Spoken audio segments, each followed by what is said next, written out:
suasana masyarakat ketika itu penuh dengan penipuan. Satu berita tipu hari ini di-share dalam masa 1 jam, puluh ribu orang percaya dan puluh ribu orang baca.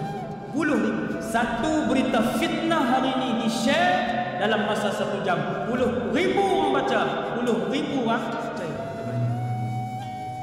Nabi kata, inna amamad dajjal sinina khadda'ah. Hadis ni sahih. Kamu nak tengok dekat atau tidak zaman kamu hidup dengan kemunculan Dajjal, kamu tengok di keliling kamu penuh dengan penipuan. Dalam masjid orang tipu, dalam surau orang tipu, di jalan orang tipu, di mana-mana penuh dengan penipuan.